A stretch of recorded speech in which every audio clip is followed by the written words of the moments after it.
Good morning, I'm Deontae, and my project is based upon periodic dance costumes, more specifically the different eras that led up to the Romantic era of costuming. My research goals that I had in mind was to better understand materials used and the practicality when performing, to discover conventional resources used for costuming and makeup, and to learn about previous trends that led to dance costumes produced in a Romantic era. I wanted to learn about different materials to see if there were any like unconventional, any crazy materials, or any, weird materials that might have been harmful to the body, but they still had to wear it to go on stage and perform. Or, also to learn about different trends from the Renaissance era, the Baroque era that led up to the Romanticism era. Specifically, I chose the Romantic era because it was one of my favorite eras to learn about in class.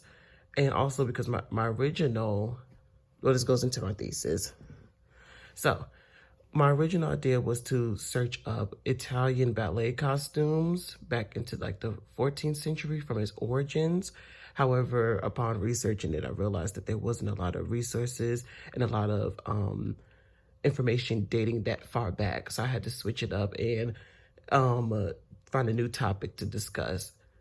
So yeah, my thesis is pretty much revolving around the different dance periods that led up to Romantic dance costuming. So Renaissance and Baroque in Baroque era specifically that I'm going to be discussing in my project. I chose the Romantic era because I like how it was very stripped, and this was one of the eras that a lot of dancers and a lot of choreographers decided to go against the grain as far as like traditional dance wear. And they started to do dance costuming and makeup that supported and fit the dancer itself versus putting on a spectacle and having gaudy and over exaggerated headpieces, outfits, and all that stuff. So I condensed my thesis and pretty much explained that I got to the conclusion that Romantic costuming was an amalgamation of cultural preferences and limited resources unless outsourced from international designers. I also got to the point of understanding the evolution of ballet costuming and specifically and makeup. We're able to reveal a more convenient and efficient method for grander theatrical performances that prioritize the dancer over aesthetics. So yeah, that's my thesis. I talked about the costuming periods. I researched all three of these. The Renaissance typically was from 1550 to 1650. The Baroque era was from the 1600s to 1750. And the Romantic era was from 1798 to 1850-ish. All these are like rough time periods because it's not exact. In the Renaissance period, clearly you can see that they wore corsets, tight laces, neck ruffs.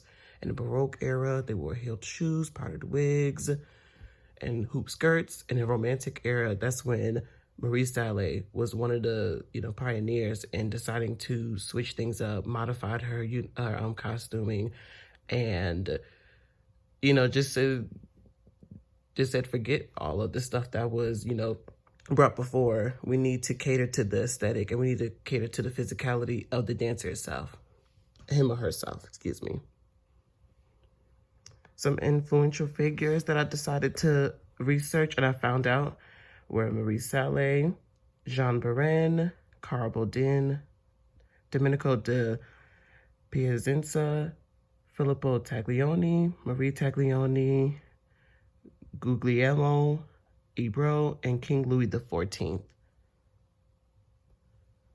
The people that I previously mentioned, they're famous, or not famous, they're significant in my research because I found out pretty much that Marie Sallé was the first female choreographer of the Romantic period. Then Jean Baron, he's the premier costume designer. Carl Baudin is an inventor of grease paint for makeup back then. Domenico Piacenza, he was an Italian ballet master and a designer, and so on and so forth. If you would like to, you can pause this screen and study this for a little bit because there's a quiz that will be coming up next. All right, if you would like to also pause this screen and take the quiz, there are 5 different questions.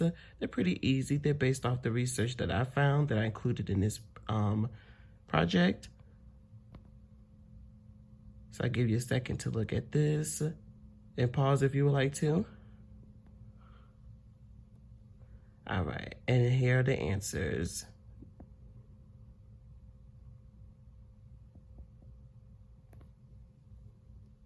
All right, and this concludes my research project. This is all my cited resources that I found.